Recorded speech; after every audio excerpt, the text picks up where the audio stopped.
So today's 212, September the 12th. Pretty big day yesterday. Ran all the way from Put-in Bay to north of Detroit, right at the mouth of Lake St. Clair.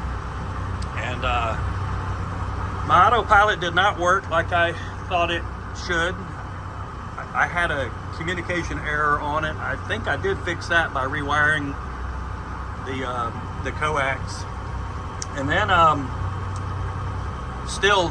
would set the autopilot and it would try to turn a circle on me like immediately.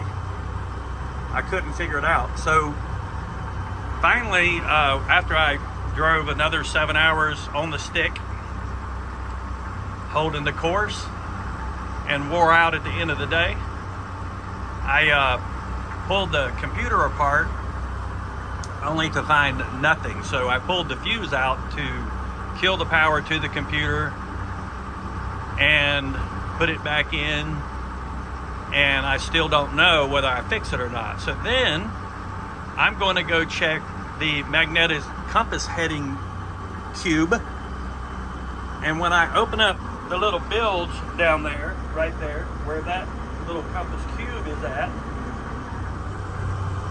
my sump pump, shower sump pump that's got an auto float switch on it, was running. I just installed this. I replaced the old sump pump, so I didn't change anything new. Everything was configured the way it was before.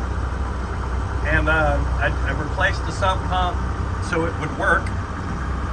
And lo and behold, that running pump had clogged up the suction side of the pump, and it wasn't pumping water, and the float stayed up, so it continued to run, but it wasn't pumping water. That's what was making that compass heading lose its mind. I just couldn't believe all the things that come, that can happen at one time or in several different cases. But the bottom line was, I unclogged the pump, pumped the water out. The pump's working normal like it should. But then I took that heading block and I took it out of the bilge away from that pump to test it this morning. And lo and behold, here we are, autopilot, holding course like it's supposed to. It drifts a little, but it drifts less than I would if I was steering it by a long shot. So, fingers crossed, problem solved, but who would have thunk it? You cannot put anything near the compass, although that old sump pump was already there, right beside it, but it wasn't working. When I changed it in June the 17th, I changed the sump pump, which was the beginning of the Erie Canal, which was the beginning of my problems with my autopilot not functioning properly at times. So even just the power that went to the pump, without even the pump running, still affected that magnetic compass. So just so you know, don't ever put anything with any kind of electrical field whatsoever near it. I even set my phone down beside it yesterday and watched this digital compass right here just started spinning in circles, just with my phone sitting there. So big lesson learned.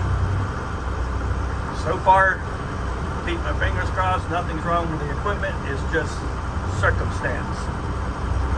Long story to tell that, but I thought it needed to be told. So anyway, I'm heading across Lake St. Clair. I'll get to the mouth of Lake Huron late this afternoon, I hope, if all goes well, and find an anchorage. And then I'll look at the weather and see what we got for the following day, and see if I have to stay put or if I can get out there in Lake Huron and heading north. So that's the plan. So, all right, then, I'll let you all go. We'll talk to you later. Here we go.